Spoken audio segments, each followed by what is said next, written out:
Salut tout le monde, aujourd'hui nouveau colis de chez Fine Imprimante 3D, colis qui contient deux produits et on va tester tout ça. Alors dans ce colis, donc ils m'ont envoyé évidemment du filament, il s'agit de leur filament à eux, le Daily Fill, avec la petite carte, oui c'est carte de vœux, le petit stylo. Et donc voilà le filament de chez Daily Fill, alors il s'agit d'un nouveau filament qui vient de sortir. Donc il s'agit d'une bobine de PLA Glossy en couleur ivoire ici, donc c'est du Daily Fill, hein, la marque à Fine Imprimante 3D, très bon filament, je l'ai déjà dit dans une précédente vidéo, c'est un filament que j'aime bien, il est très bon en fait, un très bon rapport qualité-prix.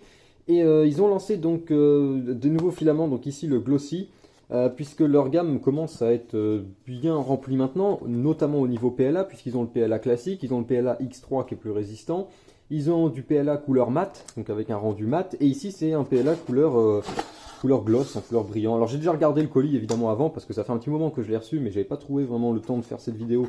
Et puis de caler ça après dans mes publications de vidéos, on va dire, dans le programme de publication sur la chaîne. Donc j'ai déjà regardé un petit peu ce filament, et vous voyez qu'ici donc on a le PLA Glossy, donc couleur ivoire. Déjà vous voyez qu'il brille beaucoup plus que du PLA, je sais pas où est si en caméra ça se voit quand même. Ça brille beaucoup plus que du PLA classique, c'est tout lisse, c'est assez marrant.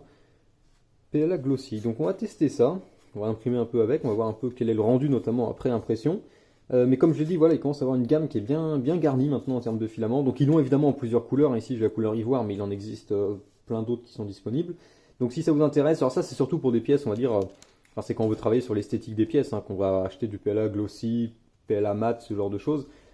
Puisque comme j'ai dit, ils ont le PLA X3 qui m'avait envoyé la dernière fois, qui est plutôt un PLA haute résistance. Et puis ils ont bien sûr le PLA classique tout con, qui est déjà très bien pour imprimer. Alors sinon dans ce colis, deuxième produit que j'ai envie de tester depuis longtemps, enfin pas forcément celui-là en particulier, mais c'est quelque chose que j'ai envie de tester depuis longtemps, donc il m'en envoie un, donc c'est super parce que je vais pas manquer d'essayer ça. Donc regardez un petit peu ce qu'il y a là-dedans. Alors ce qu'il y a là-dedans, c'est un Z-Flex. Alors Z-Flex, c'est un revêtement, une surface d'impression en fait pour plateau, qui a la particularité d'être magnétique. Vous savez, c'est ceux que vous pouvez enlever, parce que c'est aimanté en fait sur le plateau, vous pouvez l'enlever, le plier et décoller comme ça facilement vos pièces. Alors Z-Flex, ça vient de sortir, c'est un produit français. Et il me semble qu'il était en campagne Kickstarter jusqu'à il y a encore pas longtemps. Donc là, ça y est, il commence à livrer, on va dire, il commence à sortir les produits. Donc j'ai déjà regardé un petit peu ce qu'il y a là-dedans, vous allez voir, c'est assez sympa. Donc voilà le Z-Flex en lui-même. C'est un revêtement comme on a les Build-Tac classiques, hein, donc c'est une surface d'impression. La différence, c'est que derrière, donc on a toute une partie qui est aimantée. Donc je vais vous montrer ça, en fait, c'est en deux couches. Voilà. On a une première couche, celle-ci, que l'on vient coller sur son plateau d'imprimante, et qui est en fait un grand aimant. Et sur l'autre partie, donc on a le revêtement Z-Flex, et de l'autre côté, on a également une surface aimantée. Et donc les deux viennent se coller. Et l'avantage, c'est que quand vous avez des pièces qui sont imprimées, des fois c'est un peu compliqué de les décoller de ces revêtements-là, parce que ça colle trop bien en fait. Et ça m'est arrivé, par exemple, la première pièce que j'ai imprimée pour le projet water cooling, je l'ai tout simplement ruinée en essayant de la décoller de mon Build-Tac qui se trouve sur l'imprimante. L'avantage de ces revêtements, comme le Z-Flex, c'est que quand on a une pièce qui est un peu trop difficile à décoller, on sépare tout simplement les deux parties, comme ça, et ensuite il suffit de plier ça pour forcer la pièce à se décoller sans la massacrer, sans essayer de forcer ou quoi que ce soit. Donc ça c'est excellent. Ça existe déjà, hein, il y a d'autres marques qui le font, mais voilà, Z-Flex c'est une marque française, c'est un produit français, et ça a l'air plutôt pas mal niveau qualité, donc on va tester ça, on va monter ça sur l'imprimante après. Et niveau tarif, ils sont assez bien placés, hein, et ça vaut pas si cher que ça. Alors ici j'ai un modèle en 220 par 220, ça vaut un peu plus cher qu'une surface d'impression classique style Build-Tac, mais pas beaucoup plus cher par rapport à ce que c'est. Alors là-dedans il y a également quelques petits accessoires là, et puis des instructions pour installer ça. Donc on va essayer ça tout de suite. Au passage, comme à chaque fois chez Daily Fill, on a le droit donc à la carte de visite, on a le droit à la petite pub pour Daily Fill, très bon filament Daily Fill, et on a le droit aux petites instructions, enfin petites voilà, notices d'emploi des filaments, et puis le petit tableau récapitulatif. Hein. Comme à chaque fois que vous commandez chez eux, vous avez le droit à ça. Et encore une fois, c'est assez sympa. Alors nous voilà dans mon imprimante 3D, j'espère qu'il n'y a pas trop de bruit autour, du fait notamment que par là-bas, enfin c'est hors champ de la caméra, mais il y a mon alimentation là qui tourne évidemment, avec un ventilo pour tout simplement pour faire fonctionner l'éclairage, et donc ça fait un petit peu de bruit, j'espère que ça ne paraîtra pas trop en caméra. Et donc on va remplacer donc ma surface d'impression actuelle qui est donc un revêtement classique de chez Grossis 3D, oui je fais de la pub un peu pour tout le monde. Le problème c'est que ce truc là, il commence à être un peu usé avec le temps, notamment, alors ça se voit pas trop en caméra mais il y a des espèces de découpes dedans parce que j'utilise ce truc là pour décoller les pièces. C'est simplement un bout de lame de cutter sur un... Ça normalement c'est fait pour démonter les iPads, c'était dispo sur Thingiverse, ça fait longtemps que j'ai récupéré ce truc. Et le problème c'est que c'est très pratique pour décoller les pièces, Mais si on se foire un peu, bah, on finit par découper le revêtement. Donc c'est ce qui s'est passé, puis bon bah globalement ça s'use, hein. Des fois on imprime un peu trop bas, on fait des marques dessus et tout. Donc bon, ce truc là commence à être bien usé, donc on va le remplacer par le Z-Flex. Alors j'aime bien leur emballage de Z-Flex là parce qu'il y a absolument tout dedans. Il y a donc bien sûr le revêtement avec les deux couches. Donc il y a ça, il y a également de quoi nettoyer votre plateau une fois que vous avez enlevé donc l'ancien revêtement pour avoir une surface bien propre. Le mode d'emploi pour installer tout ça. Alors par contre il est en anglais, bon vous voyez qu'on est made in France, mais tout le revêtement est en anglais. Tout le revêtement, tout le mode d'emploi est en anglais. Bon, après c'est pas très compliqué à comprendre. Mais on a également un petit papier comme ça, on pourrait se demander un peu pourquoi il nous donne ça. Et bien en fait c'est tout simplement pour calibrer son imprimante, vous voyez. Use this paper to calibrate your printer. Donc c'est tout simplement pour calibrer son imprimante. C'est la technique de la feuille de papier pour régler la hauteur entre la buse et le revêtement. Et on a également une petite carte, on se dit waouh, c'est sympa, il donne une carte de visite. C'est effectivement une sorte de carte de visite, mais c'est fait pour tout simplement donc coller la partie magnétique sur le plateau et enlever les bulles, enfin éviter qu'il y ait des bulles lorsqu'on le colle. Donc vous voyez qu'ils ont pensé à tout, donc il y a absolument tout ce qu'il faut pour l'installer normalement sans faire de conneries. Alors, il faut que je m'attaque à décoller ce truc là maintenant, c'est jamais ce qu'il y a de plus simple, je vais déjà décoller, j'avais un Bulltac avant également, un officiel Bulltac de chez Finamprimante 3D d'ailleurs que j'avais collé dessus, et le problème c'est que ça colle vachement bien ces trucs là. Et là c'est en train de très mal partir, non, c'est pas du tout ce que je veux, il y a la colle qui est en train de rester sur le plateau. Celui de chez Bulltac, l'officiel que j'avais acheté d'ailleurs chez Finamprimante 3D, c'était beaucoup mieux décollé que ça. Ce truc là est en train de se transformer en une grosse catastrophe. Pourtant ça fait pas si longtemps que ça qu'il est collé. Voici, ça fait plus de 6 mois largement, oui. Donc ce que je vais essayer de faire c'est de chauffer un peu le plateau. Et on va voir si ça part mieux.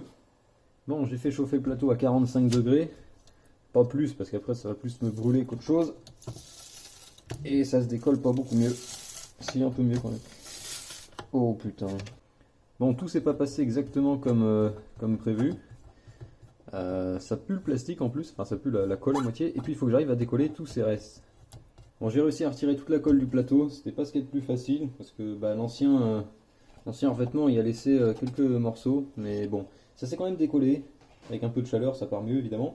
Donc maintenant on va utiliser ça hein, pour nettoyer le plateau, puisque c'est toujours mieux de le faire avant, et c'est ce qui doit être écrit d'ailleurs dans le guide, je vais pas regarder ce qu'il y avait dans les instructions. Ce stick adhésif, ouais, il parle pas de la préparation avant. Non, bon, on va nettoyer ça quand même avant et on va voir ce que ça donne. Maintenant, on peut passer à l'étape qui consiste à coller la partie magnétique du Z-Flex. Donc cette partie-là. Donc il y a un adhésif double face en dessous évidemment et ensuite il suffit de coller ça par-dessus. Bah, il n'est pas exactement... Ouais, je sais pas ce qui est pas carré, mais enfin bon, voilà, il y a une petite différence. Pour ceux qui se poseraient la question, j'ai bien percé les vis en dessous du H hein, pour ce qui est du réglage de hauteur du plateau, donc j'ai plus besoin d'accéder les vis par en haut, donc je peux les recouvrir maintenant, il n'y a plus de problème. Je viens de lire un petit peu les instructions et faites attention parce que si vous regardez la surface donc, de la magnétique ici, elle est, vous voyez qu'il y a des lignes, et faites attention à bien mettre ces lignes dans le sens où vous allez pouvoir ensuite tirer la surface d'impression, parce que si je le mets par exemple comme ça, je pourrais pas ensuite tirer dessus pour enlever la partie supérieure. Donc faites bien attention à ça, c'est ce qui est écrit dans leur manuel, là, dans le petit mode d'emploi. Donc mettez ça dans le bon sens, sinon ça va vous poser problème après.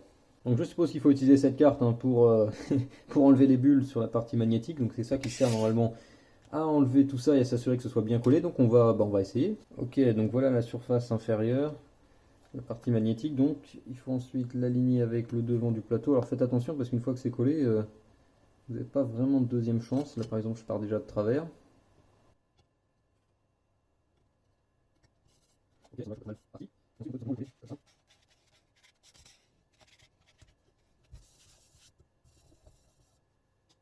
Ok, bah ça se colle plutôt facilement, plus facilement en tout cas que j'aurais cru. Bon ici vous voyez que j'ai un petit décalage très léger ici, très léger en haut, mais enfin bon c'est pas grand chose. Ce que je peux faire maintenant c'est poser la surface qui va au-dessus, donc la surface d'impression qui normalement vient s'aimanter. Voilà. Ça tient assez bien. Ça c'est quelque chose également que je vais essayer, c'est est-ce que ça tient bien, parce qu'il ne faut pas que ça glisse pendant l'impression. Oh, ça tient même beaucoup mieux que j'aurais cru. Voilà, je viens de poser le revêtement par-dessus. Alors je disais juste que j'étais inquiet si ça pouvait pas glisser éventuellement pendant l'impression, se décaler, mais franchement, ça risque pas du tout de bouger. C'est beaucoup plus solide que j'aurais cru. Alors maintenant, si on veut l'enlever, normalement, on peut tout simplement prendre là et tirer dessus après. Voilà, pour le dégager. Ouais, ça tient très bien, hein, vous n'avez pas de problème là-dessus. Et donc c'est ça l'avantage, c'est quand vous avez une pièce qui est collée et que vous n'arrivez pas à la décoller, vous ne pouvez pas forcer avec un truc comme ça ou quoi que ce soit, bah vous avez tout simplement qu'à décoller un coin, même si c'est pas si simple que ça, voilà, vous décollez un morceau, vous enlevez les EasyFlex et vous pouvez ensuite décoller facilement votre pièce. Alors, une fois que vous avez collé les EasyFlex, il faut penser à refaire la calibration de votre axe Z, puisqu'évidemment ça va rajouter une épaisseur supplémentaire par rapport à un revêtement classique. Donc si vous avez par exemple ici un capteur d'auto-leveling, ça ne devrait pas trop poser problème, mais il faut quand même jeter un œil, enfin, vérifier que ce soit bien recalibré avant de commencer une impression. Pour ça vous pouvez utiliser donc la petite feuille qui est fournie pour faire la calibration. Mais si vous avez un axe Z, on va dire mécanique classique à calibration manuelle, pensez à recalibrer ça avant de lancer une impression. Sinon, votre tête va tout simplement venir se planter dans le Z-Flex vu qu'il est un peu plus épais. Également, donc, comme j'ai dit, faites très attention à bien coller la surface d'en dessous dans le bon sens parce que c'est fait justement pour être directionnel. Hein. C'est-à-dire que c'est fait pour, par exemple, ici, je peux glisser la surface du dessus, la surface d'impression, je peux la glisser que vers l'avant ou vers l'arrière. Je ne peux pas du tout la bouger sur les côtés. C'est grâce à leur système d'aimant là qui est assez complexe. Donc faites attention à ça quand vous l'installez. Pour ce qui est du plateau, si vous avez un plateau chauffant, comme c'est mon cas ici, ne montez pas au-dessus de 90 degrés. C'est le maximum qui est donné pour ce Z-Flex. Donc au-dessus, vous risquez sans doute de faire fondre un peu trop la colle. Enfin, la colle risque de pas tenir ou quelque chose comme ça. Donc la température maximum recommandée étant 90 degrés. Également, attendez, quand vous avez fait une impression, attendez que le plateau refroidisse avant de commencer à manipuler le Z-Flex. Là encore, c'est ce qu'ils disent dans leur petit guide. Également, donc, pour nettoyer la surface d'impression, n'utilisez évidemment pas d'acétone, hein, c'est comme un build tack. Si vous utilisez des produits comme l'acétone par exemple, ça va tout simplement dissoudre le truc, donc évitez ça. Et sinon, évidemment, donc il n'y a pas besoin sur ce genre de surface, normalement, de rajouter de la colle ou de la laque ou quoi que ce soit. Hein. C'est censé fonctionner comme ça, donc n'ajoutez rien par-dessus. Voilà pour ce qui est dit un petit peu dans leur guide d'installation. Voilà, j'ai suivi un petit peu le guide, là il est assez bien fait. Bon, il est en anglais, mais il est assez bien fait. Et vous voyez que c'est dispo en plusieurs tailles, plusieurs formats. Donc n'hésitez pas à aller voir s'il y a quelque chose pour votre imprimante. Il y a certainement une taille qui convient à votre imprimante. C'est disponible chez Fin'imprimante 3D, j'ai vu qu'ils en avaient reçu plusieurs tailles maintenant. Donc voilà, c'est pas si cher que ça et c'est vrai que ça a l'air sympa. Hein. En tout cas, c'est encore mieux que j'aurais cru. Donc je vais tester ça maintenant, bon, voir pour la calibration, puis je vais tester ça avec le filament, le PLA Glossy là, qu'ils m'ont envoyé donc, de chez Dailyfill. Donc je vais tester ça et puis je reviens vers vous après lorsque j'aurai utilisé un peu ça pendant quelques temps. Et me revoilà quelques temps plus tard pour vous donner un petit peu mon retour sur les deux produits, puisque je les ai testés dernièrement et franchement j'ai un retour plutôt positif sur les deux. Alors je vais commencer par vous parler un petit peu du Z-Flex parce que c'est absolument génial. Je l'ai utilisé dernièrement et franchement c'est super pratique pour décoller des pièces. Alors si vous imprimez principalement des petites pièces, des petits objets, vous ne remarquerez pas trop la différence. Mais quand on imprime des grosses pièces qui ont des grandes surfaces en contact avec le plateau, c'est souvent ces pièces-là qui sont compliquées à décoller après parce que la surface étant importante, ça adhère bien. Avec le Z-Flex, aucun problème, c'est vraiment génial en fait. Quand vous avez une pièce qui colle un peu trop, vous n'arrivez pas à l'enlever simplement facilement, vous avez simplement qu'à tirer le revêtement, vous sortez donc carrément la pièce avec le revêtement, vous pliez tout ça et la pièce se décolle sans effort, sans risque de casser quoi que ce soit. Alors ce qui est intéressant avec ce Z-Flex, c'est la partie magnétique qui permet aux deux couches de se coller ensemble, de s'aimanter ensemble, parce que c'est pas un simple aimant avec d'un côté un pôle positif, pôle négatif et puis les deux s'attireraient comme ça. En fait c'est bien plus compliqué que ça. Vous avez vu sur le Z-Flex, il y a des sortes de lignes. C'est pas simplement une surface, quand on regarde la partie magnétique en tout cas, c'est pas une surface uniforme. Alors je ne sais pas trop comment la technologie fonctionne, mais à mon avis, ces lignes correspondent à des sortes d'aimants avec une alternance négative-positive, négative-positive. On a la même chose à l'arrière du revêtement. Et donc quand on vient aimanter le revêtement sur son plateau, il vient naturellement trouver sa position. Il peut pas se mettre de travers en fait. Alors, il faut quand même l'aligner en haut, en bas, à gauche, à droite. Mais en tout cas, il est assez simple à mettre en place. Et cette technologie d'aimant assure également une très bonne tenue du revêtement. Au départ, j'avais un petit peu peur, notamment quand on le manipule comme ça, quand il n'est pas installé. On trouve que ça glisse un peu facilement et on se dit peut-être que pendant une impression, si on imprime avec des vitesses un peu élevées, une pièce un peu lourde, quelque chose comme ça pourrait potentiellement glisser. Enfin bon, il y a toujours cette petite appréhension. En fait, il n'y a absolument aucun risque que les deux couches glissent durant l'impression. Déjà parce que pour glisser de gauche à droite, c'est impossible, dû au système d'aimant. Il faudrait, même en tirant dessus, c'est compliqué de le faire glisser de gauche à droite. Donc il n'y a aucun risque que ça bouge comme ça durant l'impression. Et puis éventuellement, ça pourrait glisser donc d'avant en arrière, dans le sens des aimants donc. Mais ça ne le fait pas parce que les aimants sont quand même assez puissants et il y a suffisamment de friction pour que ça bouge absolument pas. Donc ça tient très bien. J'avais ce petit doute au début de me dire est-ce que ça pourrait pas éventuellement glisser. En fait, il n'y a absolument aucun risque. En plus de ça, c'est un produit qui est français, qui est conçu et apparemment fabriqué en France. Je dis bien apparemment, je ne suis pas certain à 100%, mais apparemment il serait bien fabriqué en France. Il a été donc sur Kickstarter dernièrement, ils avaient fait une campagne où ils avaient un objectif de 10 000 euros. Ils ont récolté plus de 35 000 euros, donc ça a bien marché. Et le produit est maintenant disponible, alors notamment chez Filimprimante 3D, mais également chez d'autres distributeurs. Alors j'ai quand même trouvé deux points négatifs à ce produit. Enfin en tout cas c'est deux aspects que je mettrais du côté négatif et qui ne touchent pas vraiment le produit en lui-même, parce qu'en soi c'est un très bon revêtement, l'histoire de magnétique et tout ça c'est parfait. Mais par contre ça touche un petit peu plus le prix et la distribution. Puisque le produit est disponible sur des sites de revendeurs comme Filimprimante 3D, il est également disponible directement sur le site du fabricant, donc chez Zimpol. Je mettrai le lien dans la description pour retrouver ça. Pour ce qui est des dimensions qui sont disponibles, il y en a plein. Il y a des dimensions standards, comme par exemple le mien qui est en 220 par 220, mais ils ont également plein de formats qui correspondent à des imprimantes précises, donc ils ont des coupes, des dimensions qui sont assez particulières pour certains modèles d'imprimantes, donc si ça vous intéresse, n'hésitez pas à aller voir sur leur site parce qu'ils ont un choix assez conséquent. Mais le petit problème qu'il y a, c'est qu'ils ne vendent pas, en tout cas pas actuellement, simplement la partie revêtement. Forcément, ça finit par s'user, c'est pas éternel, et donc il faut les remplacer. Mais dans le cas du Z-Flex, donc qui est un système en deux parties, la partie magnétique que l'on vient coller sur le plateau, elle ne va pas s'user. Tandis que la partie du dessus, elle va s'user. Et pour le moment, alors je dis bien pour le moment, on ne peut pas acheter uniquement la partie revêtement qui vient s'aimanter sur le plateau. Ce qui est un petit peu dommage parce que forcément, quand on veut changer le Z-Flex, on est obligé de tout racheter. En tout cas, je dis bien pour le moment. Et donc forcément, ça coûte plus cher que de racheter simplement la surface d'impression. Donc c'est ça qui est un petit peu dommage pour le moment, c'est qu'ils ne vendent que des kits avec la partie du dessous et la partie du dessus, qu'avec la surface magnétique et le revêtement. Vous pouvez acheter des kits, notamment sur le site directement de Zimpol, vous pouvez acheter des kits qui contiennent, je crois, jusqu'à 5 revêtements pour une base magnétique. Mais on ne peut pas acheter seulement les revêtements après coup. Donc voilà, c'est un petit peu dommage pour le moment, c'est un petit point que j'espère qu'à l'avenir, ils vendront uniquement la partie du dessus, la partie revêtement. Et le deuxième point un peu négatif, c'est le prix. Parce que forcément, ça coûte beaucoup plus cher qu'un build tag classique, qu'un revêtement classique. Généralement, par exemple, si je prends ma taille à moi qui est en 220 par 220 pour le plateau de la Net A8, 220 par 220 pour un build tag, on trouve ça autour d'une dizaine d'euros. On va dire entre 10 et 15 euros. Un kit comme celui-là, en 220 par 220 chez Z-Flex, ça coûte par exemple chez Filimprimante 3D 36 euros. Alors on peut les avoir pour un petit peu moins cher également sur le site du fabricant, je crois qu'ils tournent autour de 30 euros sur leur site à eux directement, auquel il faut bien sûr ajouter les frais de port, hors promotion, ils feront peut-être des promos, des choses comme ça. Donc voilà, c'est pas donné, c'est facilement 2-3 fois plus cher qu'un build tag classique, mais ça a l'avantage d'être super pratique et de pouvoir vraiment faciliter la vie quand il s'agit de décoller les pièces. Alors je peux vous parler maintenant rapidement du PLA qui m'a été envoyé donc, par Filimprimante 3D, c'est le PLA Daily Fill, donc c'est la marque à Filimprimante 3D. Très bon filament, le PLA, enfin globalement les filaments de chez Daily Fill, je vous les recommande, ils ont généralement un bon rapport qualité-prix, et puis j'ai toujours eu que des bonnes expériences avec leurs filaments, donc voilà, c'est quelque chose que je vous recommande.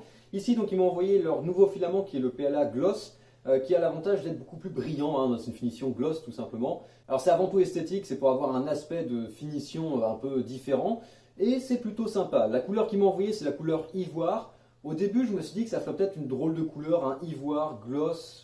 Ouais, c'est un peu bizarre, mais finalement, en imprimant quelques pièces, on se rend compte que ça rend assez bien. Alors c'est un filament que je vous conseille évidemment si vous voulez faire des pièces qui ont une vocation esthétique, pour des pièces techniques ou qu'on ne voit pas. Bon ça ne sert pas à grand chose d'utiliser du PLA gloss, d'utiliser du PLA classique. Mais voilà, si vous avez des pièces comme ça qui sont par exemple des figurines, des choses comme ça peut être assez intéressant. C'est disponible également dans d'autres couleurs, en bobine de 500 grammes, de 1 kg. Les prix sont un peu plus élevés que du PLA classique, je crois qu'on tourne autour de 16 euros les 500 grammes. Donc c'est un peu plus cher, mais comme j'ai dit, c'est pas le filament qu'on va utiliser pour faire n'importe quelle pièce. Voilà, je pense que j'ai fait le tour de ce que j'avais à dire, aussi bien pour le Z-Flex que pour le PLA. Je vous conseille bien évidemment le site Filimprimante 3D si vous avez besoin de consommables pour votre imprimante 3D, aussi bien filament que revêtement, etc. Notamment leur filament Daily Fill, leur marque à eux, qui est, je trouve, très bien. C'est un très bon filament que j'utilise quasiment tout le temps maintenant que j'en ai quelques bobines. Et voilà, très bon filament que je vous recommande absolument. Donc n'hésitez pas à aller faire un tour sur leur site, le lien est dans la description, avec toujours un très bon service, un bon choix, des bons prix, etc. Sinon, si vous avez aimé cette vidéo, n'hésitez pas à la liker, partager, tout le bazar habituel. N'hésitez pas à aller faire un tour sur utip.io/goodwin pour soutenir gratuitement la chaîne, le lien est dans la description. Vous pouvez regarder par exemple une pub pour soutenir la chaîne. N'hésitez pas également à faire un tour sur les liens Amazon qui se trouvent dans les descriptions de certaines vidéos, pas forcément celle-là, enfin bon, allez voir dans les descriptions, puisque vous pouvez donc cliquer sur mes liens d'affiliation Amazon et par exemple si vous achetez des produits, je peux toucher une petite commission, ce qui permet de soutenir la chaîne. Voilà, je pense que cette fois-ci j'ai tout dit, ouais, donc je vous dis salut à tous et à la prochaine.